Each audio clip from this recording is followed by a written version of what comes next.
Uh-oh.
Okay, we'll start with this. STN Sports posted this image of Ranan Dixon, newly crowned WBO lightweight champion, with a caption that reads, "First defense soon. Hashtag, we are second to none." She gonna fight? I backed Ranan Dixon to beat Karen Karabahal for the newly vacated WBO title. Karen, who's shared the ring with the likes of Katie Taylor. Katie gave her first professional loss. She recently battled it out with Ranan Dixon for Katie Taylor's old WBO title. Ranan won. Like I said she would. But now that she's a champion, that's a target. That's a target on her back that a lot of girls in the ranks, a lot of girls in the division are gunning for. So if Ranan Dixon is set to have her first defense of the belt very soon, who's it going to come against? Ranked at number 1 via the WBO is Canada's own Jessica Kamaria. I think it's gonna be her. Jessica Kamaria was recently in action in South Korea. Opposite the ring, then unbeaten Hyun-Mi Choi, former 2-division champion Hyun-Mi Choi, in what was a battle for a WBA gold title. Jessica won the fight. Jessica's WBA gold champion. What's being a gold champion mean? I don't actually know. To my knowledge, Katie Taylor has yet to vacate the full WBA title she has held at 135 for years. Currently, she's up there at 140. She's about to fight Amanda Serrano for the second time, as we all know. Yeah. Talked about it.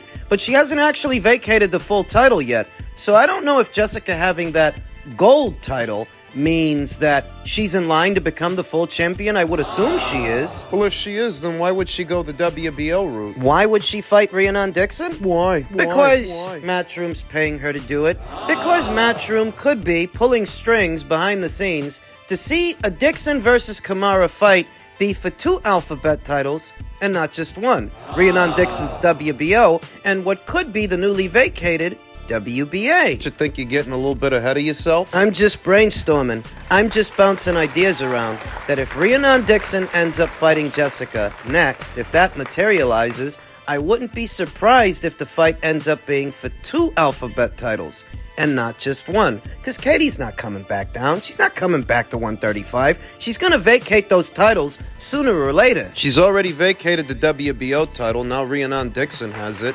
She's already vacated the IBF. Now Beatriz Pereira of Brazil, she's got that one. The only thing that's left to do is vacate the other 2, WBC and the WBA. And I anticipate that if Ranan fights Jessica next, the WBA might go vacant. It might. Jessica Kamara sports a professional record of 13 wins with 4 losses, no draws, 3 knockouts, having been knocked out 2 times in 17 professional bouts to Ranan Dixon's unblemished record of 10 wins, no losses, no draws, 1 knockout. Only 1 recorded knockout, but don't let that fool you. She can punch. And she's fast. Jessica Kamara is an orthodox fighter that leads with her left. Ranan Dixon is a southpaw that leads with her right. Rhiannon's kept a good schedule of activity the last couple of years. She fought 3 times in 2022, 2 times last year, and she's already fought once this year, back in April, against Karen Karabahal for what was the newly vacated WBO title. Right.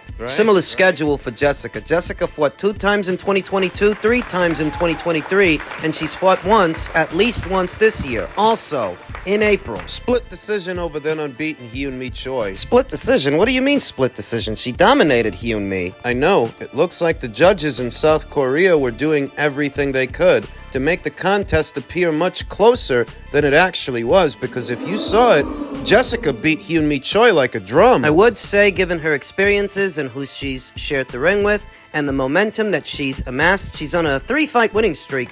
Jessica is a near and apparent threat, a credible threat to the newly crowned WBO champion. If they fight. Whether it's next, after next, because you have to remember that Jessica is ranked at number 1 by way of the WBO, so even if she's not Rianon's next opponent, she might be her opponent after that. At some point. I can see it happening. And Jessica is more experienced than Ranan Dixon. She's a well-rounded fighter. She does a lot of things well. There's athleticism there, movement there, bit of inside game, bit of counterpunching, a little bit of speed. She does a lot of things well. This could be a challenging fight for the newly crowned champion. Once again, Ranan Dixon would find herself opposite the ring with someone that has more fights, more rounds in the bank, and more experience than she does. But heavy is the head that wears the crown. That what they say? See if this fight materializes. You know, I think, of course, people talk about the trilogy, and for me, I'll always look at the biggest fights out there, but it's about now also the career of Jack Catterall, and he should have been undisputed world champion. So we need to try and position him now for a world championship fight.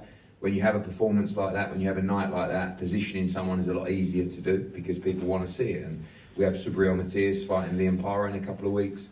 We've got Devin Haney going to fight Sandor Martin. Teofimo Lopez is fighting Steve Claggett, and I don't want to be disrespectful to Steve Claggett, but it's a disgrace. It's a joke, absolute joke fight. It's on ESPN. I mean, it's like you talk about this Teofimo Lopez coming off a good win against Josh Taylor, says he's the best 140-pounder in the world. That's a joke fight. You know, this is the guy who should be fighting Teofimo Lopez, and we believe he'll beat him all day long. So we believe he should be world champion. That's the thing of the past, but that's the next step, the natural step to fight for a world championship. Fast Eddie is not a fan of Teofimo Lopez's upcoming fight with the very unheralded Steve Claggett From Canada. calls it a disgrace.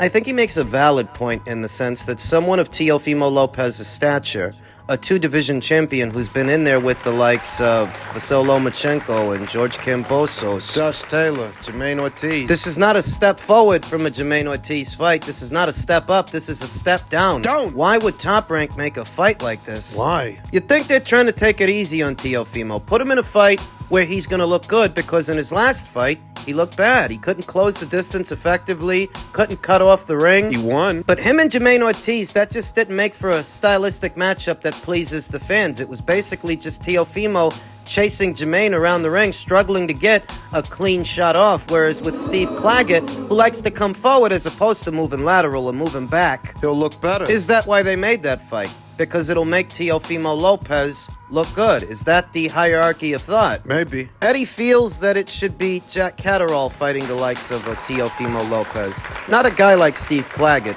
I mean, Jack Catterall is more proven at this weight than Steve Claggett. He's got a point, but there are politics. Even with all the bipartisanship we're seeing, there is still politics in the sport, because to make a Lopez versus Catterall fight, somebody has to travel. It's either Teofimo goes to the UK, She's not going to. or Jack Catterall goes to the US. Fights on the Top Rank side of things. The thing is that a fight that Top Rank wants to make? What are they going to pay him? Is it going to be enough to get him on a plane? Or would they prefer to put Teofimo in there with one of their own fighters, that if they have to pay top dollar, that'll go to one of their own fighters under their own promotional banner and not some matchroom guy? And you know what's funny?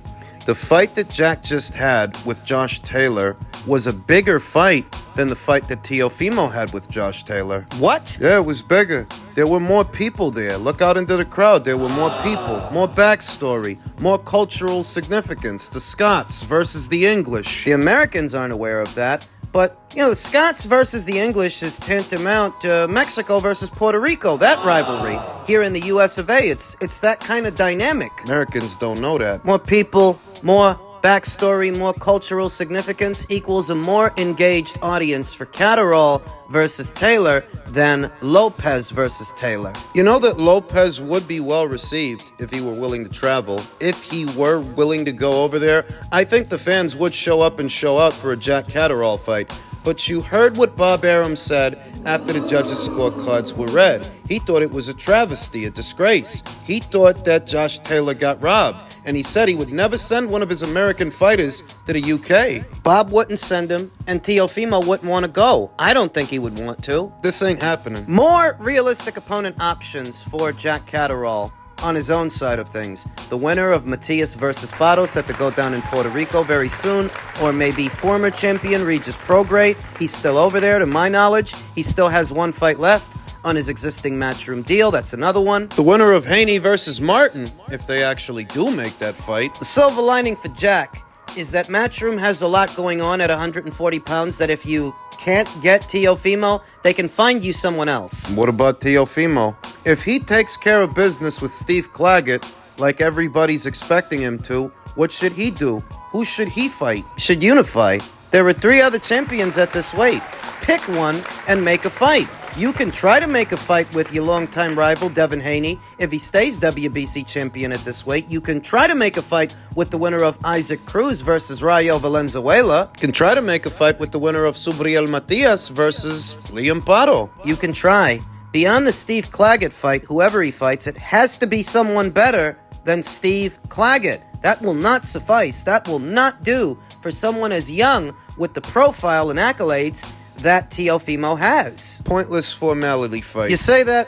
Well, you guys are always harping about how fighters need to be more busy and more active. You're always talking about how they can't all be big fights. That's true. So who the hell is it you would have wanted Teofimo to fight if all the other champions are preoccupied? Ishmael Barroso. Stand by that. He could have fought Ishmael Barroso. Ishmael, who's been in there with Rolly Romero. Ishmael, who recently knocked out O'Hara Davies. Ishmael, who's in line to fight for a title, but somebody else is getting the title shot that should have gone to him. Rayo. Ishmael is the WBA's mandatory challenger to the WBA title. The WBA champion is Isaac Cruz. But Isaac's given a shot to Rayo Valenzuela and not Ishmael. The WBA themselves, they don't seem to be doing nothing about it. Nope. Ishmael is a guy who's fought on major platforms like Showtime, major platforms like DAZN. Ishmael is a more recognizable fighter and more capable, I think, than Steve Claggett. So if you were shopping around for an opponent for Teofimo over the summer months, you would have been better off going with Ishmael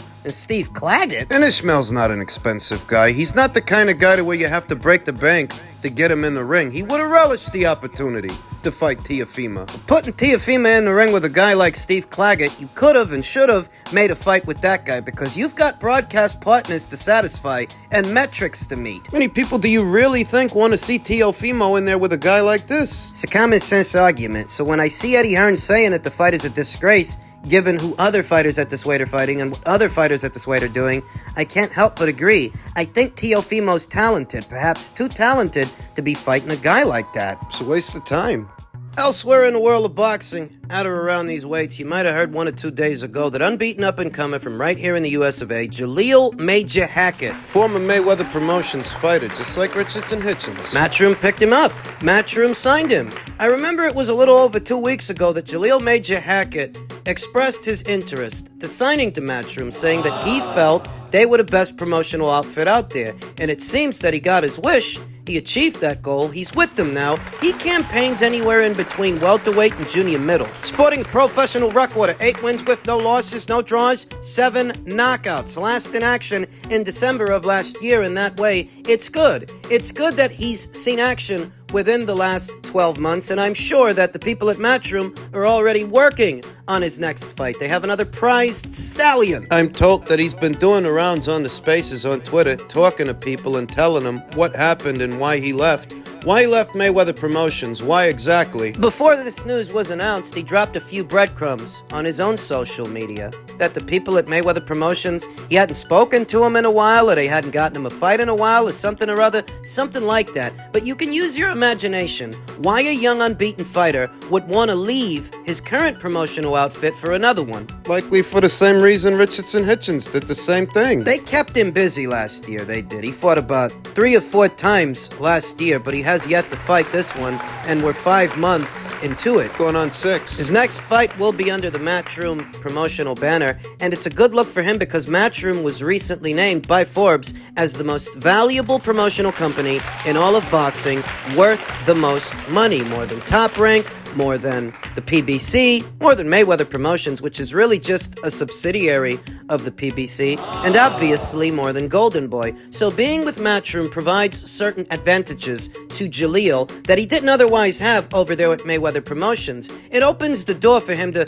not just box in America, but box in the UK, maybe Australia, maybe Saudi, for some Saudi money. They do shows all over the world, and that's an advantage that he didn't have before, because Mayweather Promotions don't do shows all over the world. But the story in and of itself is a little deeper than Matchroom picking up another former Mayweather Promotions fighter. It's a little deeper than that. Floyd Mayweather, in his heyday, was often revered for what was intended to be his business savvy, his business acumen, but he did not find the success as a promoter that he found as a fighter. He wasn't able to replicate it. Why is that? Well, it's because just because you're a good baseball player doesn't mean you make a great painter. They're different beasts. It's apples to oranges. The skills you need to make it as a boxer and the skills you need to make it as a promoter. And Floyd, I don't think Floyd was micromanaging these guys being a helicopter mom. For the most part, I think he left Leonard Ellerby in charge. Right. And the outfit itself seemed dependent on what the PBC and being under that umbrella. What that could provide them. Just a subsidiary. I say they were a subsidiary of the PBC specifically, because you wouldn't see Mayweather Promotions shows on ESPN. No. You wouldn't see them on DAZN. No. You wouldn't see them on any other platform than the platform that the PBC's got to deal with. So they were just a subsidiary, an arm of Al Heyman's PBC. Pay attention. Because what that means is that if the PBC's got problems, then Mayweather Promotions has got problems. That if the well is drying up for Al Heyman's PBC, the well is also drying up for Mayweather Promotions. That's what that means. PBC was basically a conglomerate of smaller promotional outfits working under Al Heyman's umbrella as he brokered deals with networks. Networks like Fox, networks like Showtime. But now all of those deals are gone. Smaller promotional outfits like Lou DiBella Entertainment a few years ago, Samson Lukowicz a few years later, and Tom Brown, and Chino Maidana to a lesser extent. Smaller outfits. And those other outfits would sooner outsource a fighter before Mayweather Promotions would, because Mayweather Promotions seemed to work exclusively under the PBC banner. So, when the PBC's got money problems, Mayweather Promotions has got money problems. When the PBC is facing a scarcity of fight dates, Mayweather Promotions is facing a scarcity of fight dates. That's the way it is, and that's why fighters are leaving. I mean, if the roads was paved with gold and it was all sunshine and rainbows and it was the land of milk and honey over there, why would fighters leave? They wouldn't if they were being given everything they need. But they're not, so they are. No, you don't need to be Telly Savalas to understand why a young unbeaten fighter like Jalil Hackett might have so decided to change his decorum. Let me guess. Empty promises? They gave you the runaround? They lied to you about this and that. Yeah, I've read that book before. Because that's the kind of stuff that makes a fighter want to leave. And he has. He was smart to do it. He's very young. Only 21. His whole career ahead of him. But hey, what happened to Eddie Hearn not knowing what he's doing in America and DAZN going under? DAZN going broke. But I told you what happened. All those narratives have fallen by the wayside.